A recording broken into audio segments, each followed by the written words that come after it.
Welcome back to the channel. Today we'll be refinishing and repainting some wheels. Alright, very first thing you have to do is you can see in here we have a lot of brake dust and gunk just kind of built up and caked on. You want to get as much of this stuff off as possible before you even go into the sanding process that's going to happen next. Now normally I'd use a pressure washer for this. This is on a 40 to 45 degree day. I didn't want to pull the pressure washer out and then have to re-winterize it right after using it. So instead I'm doing this with a hose, and then I've got a wheel cleaner and a brush just to try to get the bulk of this dirt off before we go inside and start doing the sanding. The goal is to remove as much dirt as possible so that we can handle these without making a complete mess out of ourselves, and so that we can actually see the defects that we're trying to remove. Otherwise, it's going to be very messy and very, very obnoxious to work on these. Now that they're fairly well cleaned off, let's continue when we're inside the house and I'm not freezing to death. Now I'm just going to take this garage light and just show you some of the imperfections we have in this wheel. There's a lot of little swirl marks, a lot of scratches, a little couple scuffs and scrapes. Right there's a nice sized scratch. And coming around here to the edges, you have a big area of curb rash right there. You have a couple more down here on the other side, and it kind of goes around actually a fairly good portion of this wheel. Now it's not just this wheel that is the problem. All of these wheels are a little bit similar. You can see, for example, on this one there's these really strange scratch marks that go up them. A couple of the other ones are the same way. I think this one is the worst with these strange markings though. However, all of them kind of have this chipped finish and curb rashed appearance around the edges. And going over to the rear, same story. This one here has a big couple chips taken out where the finish is starting to deteriorate, and quite frankly these have seen better days. Again, here on the last one, a little bit of curb rash and scraping, and then some flaking finish. What we are going to be doing to work on these, the first thing is we're going to be sanding these down, all these rough spots from all the curbing and all these flaking spots. Those are my biggest areas of concern. We're going to flake that back as far as we can, get rid of all those high spots. And then after that, what we're going to be doing is stripping all the clear coat and stuff off of these, including on the barrels on the inside. That's going to be quite an effort. Once that's done, all these little low spots created, especially from the curb rash, we're going to fill them with like a Bondo, and it's not a huge amount of material that's missing, and I'm okay with using a Bondo for that small bit. If it was massive chunks, I really wouldn't be comfortable with doing that. Then after that, we're going to sand it with a 180 grit to start. We're going to work our way up to either like a 4 or a 600 grit wet sanding paper, really take out a lot of these fine scratches and imperfections that you see through it. Then this will be ready for paint. I'm going to start by popping out these center caps. We've already got these cleaned off obviously, and now I am going to start sanding down those high spots, then get these things stripped. Now when you're sanding these wheels, these are obviously metal, and sanding generates a lot of dust, and metallic dust is not good for you. So especially if you're in a closed area like I am, such as a basement, wear a respirator so you don't destroy your lungs. Really not that hard, folks. Just put it over your mouth and breathe normally, and then it functions. Yeah, that's pretty much it. Now that said, I'm using a sanding drum here on a Dremel tool, and I'm just taking out the high spots of all the curb rash. I'm not going all the way in to get rid of all those super deep marks from the curb rash. I'm literally just taking away the high areas, and that way when you run your finger over it with a glove, any part that you feel the glove snagging on, you're just getting rid of those sharp edges. Similarly, any of those flaking areas in the finish that I showed earlier, I'm just sanding the edges of those so I don't have a hard step that goes down to the lower area. I'm flaking off anything that's already loose and just kind of chiseling it up. Then I'm going back and sanding in those edges to have a nice smooth transition from the low spot to the high spot so that I can fill it later. Take your time, use 2 hands to guide the tool, and you'll make it out alive. It's definitely worth the end result. Now the initial sanding of all the really bad high spots and the worst spots of flaking finish are completed. This is always the part that makes me the most nervous, because I had a wheel set that was relatively presentable at least like a 10-foot distance, and now these are something that I would never ever consider putting back on the car in this condition. Alright, next phase of refinishing these, we're going to be using a paint stripper to strip off all the clear coat and potentially some of the plating as well. Now the way we're going to apply it, we're going to put it in these solo cups, and I've got a bunch of these like couple dollar cheap disposable brushes. Just going to paint it on, let it do its thing for anywhere from like 20 minutes to a couple hours. Then take it all off, rinse these off as best as we can. Make sure you take your time if you're using paint stripper like this at home. It is very aggressive stuff, and you really don't want to get it in the wrong places. That said, let's get to it. Now, as I've said in other videos, I was recovering from a brain injury while I was filming this and renovating this car, so I wasn't thinking clearly when I put paint stripper into a solo cup. Don't do that. It eats through the solo cup, it's bad for it, it makes it less effective. Put it into a metal can. Put it into a metal can. Put it into a metal can. Do not do what I did here. And also, if you're in an enclosed area like I am, wear a respirator. I use citrus strip here because it's supposed to be lower fumes. Even so, I'm still using a respirator because it's still bad to inhale. Now that said, you're just putting a nice thick coating on the inside of every wheel. I'm testing it on the inside first to make sure that it doesn't have a weird reaction with the metal below it so it doesn't discolor anything. Then after I'm letting it sit for enough time, I'm using the Scotch-Brite side of a sponge pad here just to go in and try to get rid of as much of this clear coat as I can. It is a little abrasive. That will go into the finish of the wheels a little bit and mark up the surface, but that's okay because I'm going to be respraying these anyhow with a paint. But if you're only respraying a local area or if you're going back for the polish finish look, I don't recommend something this abrasive because it will make new scratches for you that you'll have to sand out later. And as a secondary reminder, paint stripper is nasty stuff. Even the quote-unquote more gentle paint strippers are pretty aggressive. Wear gloves, don't get it on your skin. If you do, rinse it off thoroughly. This should also be fairly obvious, but do not get paint stripper on your tires. It will degrade your tires. Mask them off if you need to, but it'll still probably take multiple coats to get everything off of the wheels. I'll continue here after I've done the first coat sitting overnight, but expect it to take multiple coats. These have now sat overnight, and as you can see on the faces, the citrus strip that's on there is a little bit more chalky. These have had ample time to dry up, so I'm hoping as we kind of clear this off, all the clear coat will come with it and there won't be a whole lot left. Then that way we can finish sanding these today and then hopefully get them completely paint ready for the next warm day. So let's get to stripping some clear coat. I let the paint stripper dry out for too long, so let's talk about how I tried to remedy that situation. At this point, I've started getting through the finish on that first wheel that I've been working on. However, this is all really dry. It's actually more dry than it's supposed to be. You still want it a little bit wet when you're stripping everything off. What I'm going to do to try to combat that is I'm going to put a bunch of water, probably distilled water, into a couple spray bottles, spray it over everything to try to re-moisten it, and hopefully that'll be enough to get it going again. If it's not, what I'll do is put another coat of the citrus strip on it, let it sit for a few minutes to kind of reactivate everything that's on there, then go back to peeling everything off. Simply put, I tried everything I could think of to try to help the enamel and the clear coat come off of these wheels. I tried scrubbing, scraping, pressure washing. I tried using a brush. I literally tried most of the tools that I had available, all of which had different pros and cons. Pretty much anything that's harder than aluminum is going to scratch the face, and the pressure washer alone was not enough pressure to grab the edge and then strip up all the enamel in the clear coat. I gotta give Dodge credit where it's due. They put one hell of a thick enamel on this thing and it was a nightmare to remove, which is great as far as preserving the factory look, but not so great in the sense that I'm trying to refinish these and that's not what I want at this exact moment. Now, as you can tell, it's multiple iterations of coating this thing with paint stripper and then removing it, scrubbing it, and taking off as much enamel as I can on each coat. Then once I got enough of it off, there's a few more defects that were hidden underneath it that I needed the Dremel tool to get back at and to remove. It was nothing too major. Honestly, I probably could have covered them with paint, but I was just trying to be a little bit of a perfectionist because I plan on keeping this car forever. This is my dream car, so I want it to be as perfect as possible. Now, with all my trial and error, what I figured out was that plastic razor blades are the best tool to use as far as removing material without damaging the face is concerned. It's kind of the best combination of not completely destroying the wheel while still removing as much material as possible. The other big thing to note is that the citrus strip was not aggressive enough for these wheels.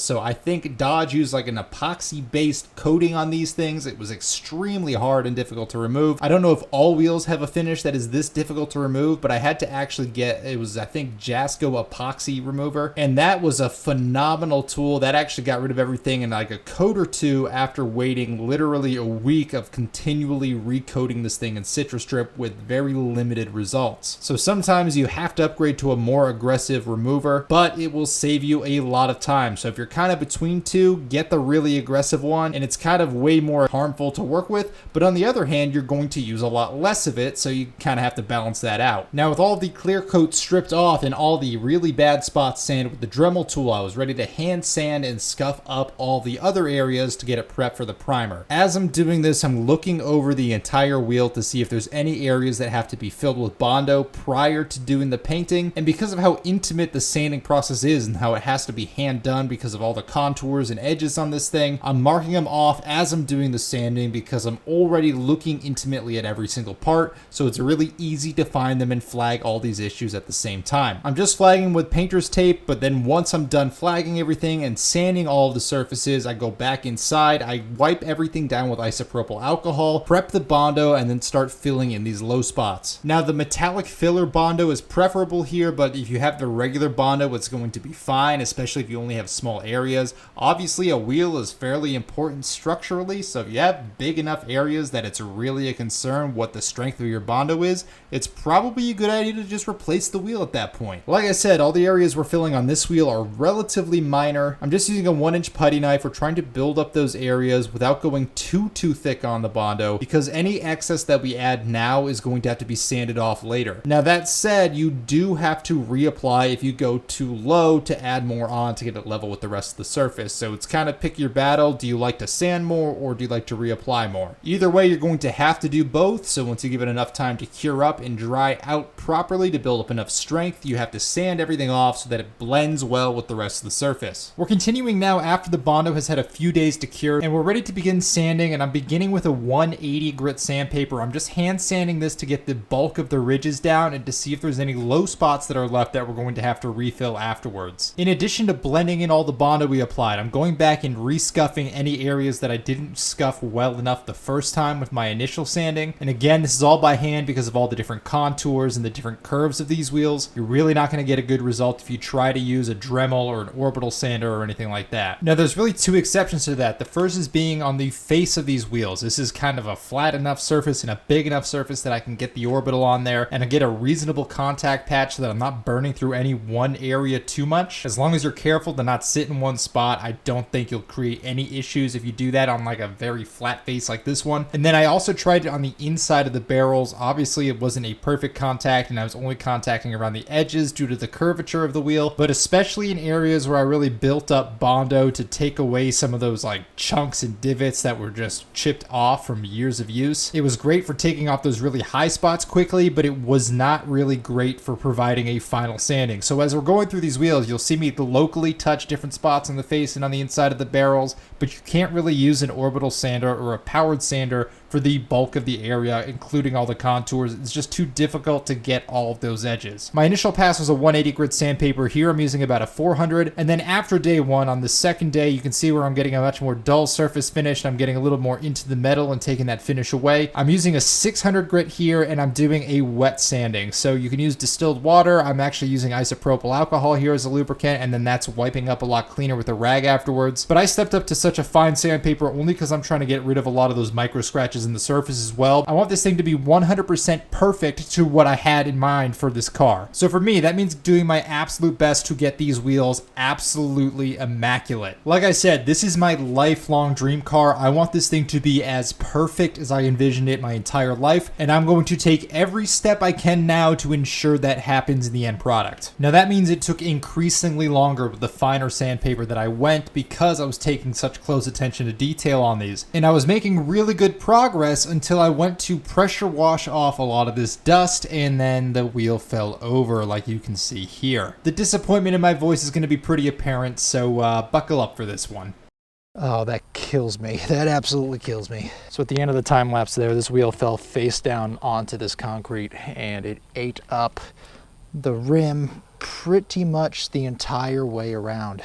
You can see it's got some nice big burrs in it now that were not there moments ago. So what I have to do is restart on this wheel on the face. That is just crap luck. That is frustrating, very frustrating.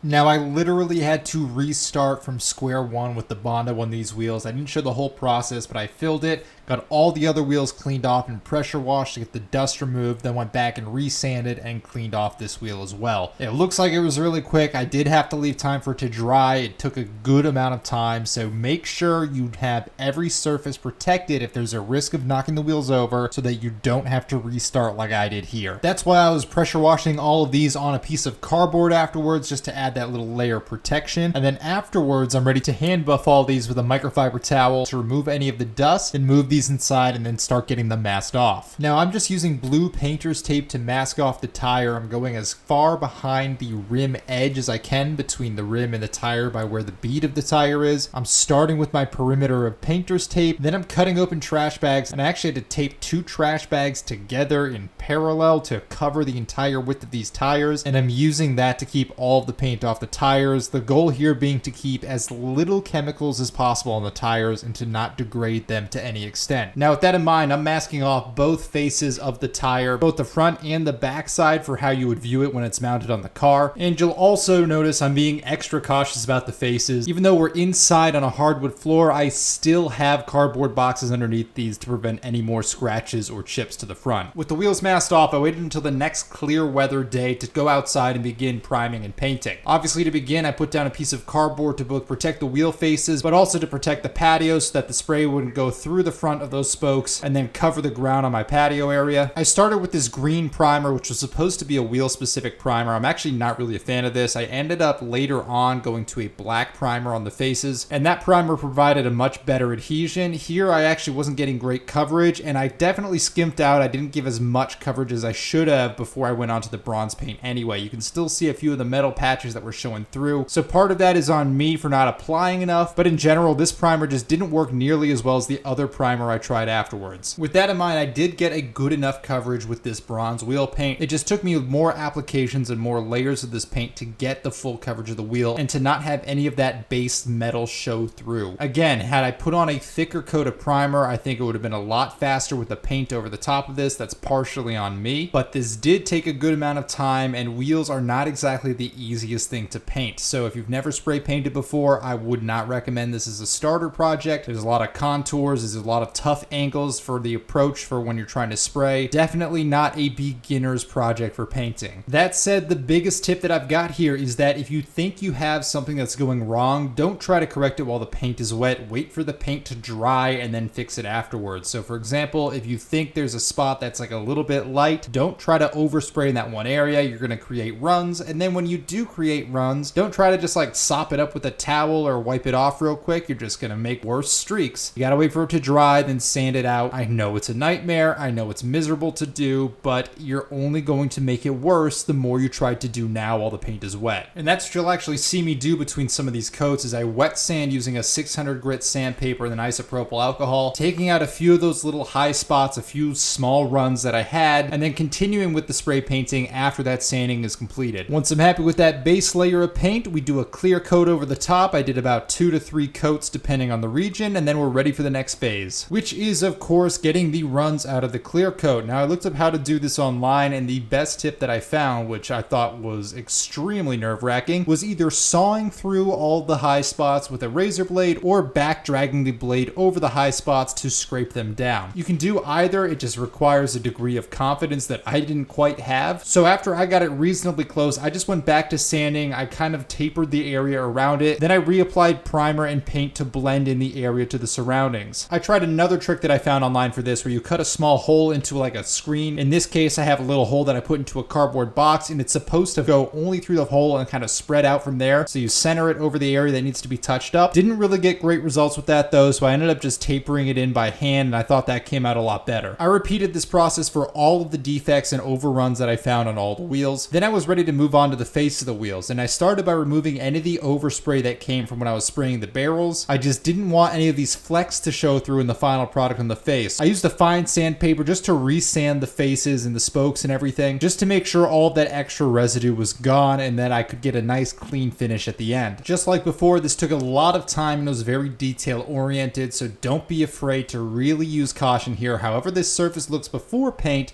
is really going to determine how it looks after paint. So if your prep work here looks like trash, if the wheel faces look like trash, if there's overspray everywhere, all of that will be visible in the final product. So you want to get this right now and then try to clean up everything with a microfiber towel and or isopropyl alcohol. I was doing it while I was sanding off all these faces just to see how everything looked with all of the dust removed. Once again, this is my dream car. I plan on keeping this car forever. I wanted this thing to be as immaculate as possible. Once I was happy with how all the faces came out, I went back inside to mask off the inside of the barrels so that we could spray the faces down next. You'll see I'm going right up to the back edge of the face here with the masking tape, and then I'm going to tape off the entire entire inside of the barrel so I don't get any overspray down the inside of the barrel that we just made sure was perfect. Just like before, we're doing this by cutting trash bags up to cover as much area as possible with as little effort as possible, just to make this go a little faster. On our next clear day, we are back outside. I wipe down everything with a microfiber cloth, and then we get to spraying down the faces. I made sure I got a nice thick coating of the primer this time, and I ordered extra primer just to make sure I had adequate coverage. And as you can see, the bronze paint over the top was a lot more consistent, a lot easier to get this good finish with much fewer coats now that we had an adequate base coat of the primer. And while it might seem like the nice thick coat of primer solved all my issues, it actually was not the case, because this primer pretty much screwed me over. Reason for that is that a bunch of this came out really thick and almost chunky, even though this was a fresh can. It looked like there was some sort of a contaminant in the nozzle or something maybe. I don't know if there was some sort of contaminant that wasn't mixed properly within the paint, but either way, it came through with these little chunks that came out, and it all showed through in the top coat when I was putting the top coat on, but I couldn't see it in the dull flat color of the primer itself. So you'll see me pick at a few parts while I'm putting on the bronze paint over the top. That's what was going on there. Here you're seeing where I'm starting to remove these chunks, but then I found my next issue with this primer, and that is that it did not adhere that well to the actual metal face. You're seeing a lot of big chunks come up well beyond just the small piece I was trying to remove, and then also you're seeing blatant peeling of large sections, which means this primer did not adhere properly to the surface. Now, I thought it could have been because I polished the surface too fine, but that usually doesn't happen until you get into like a couple thousand grit sandpaper, and I stopped at a 600. And the next primer that I used, which we'll get to in a few minutes, that actually had the same surface prep, but that had no issues with adhesion whatsoever. I tried doing the same thing that I did earlier, where I just sanded in the local areas and then just tried to feather everything in, and that didn't work. Then I went back and pretty much stripped and redid the entire thing with the green primer, but again, I kept having these adhesion issues and I kept getting more specks in the paint. So this primer really screwed me over and added a ton, and I mean a ton of hours and labor into this that were really unnecessary. I am not thrilled at all with how this primer worked. Now, especially in the areas where the primer peeled back, that created a huge step in the depth difference of the paint to the surface. That was extremely noticeable. I don't think I would have been able to overcome that with any primer. So extremely visible. That's what really drove me having to redo this. Here you see me picking out a few of the final flaws before doing a quick respray, but even after the quick respray of just the top coat of paint, it did not come out great. So I did have to resurface a bunch of these areas, and then I went straight for the black primer, which filled it in a lot better. Quick side note though, when I only got partial coverage of the black and I had that little bit of green, black, and bronze, it was almost like a camo pattern showing through.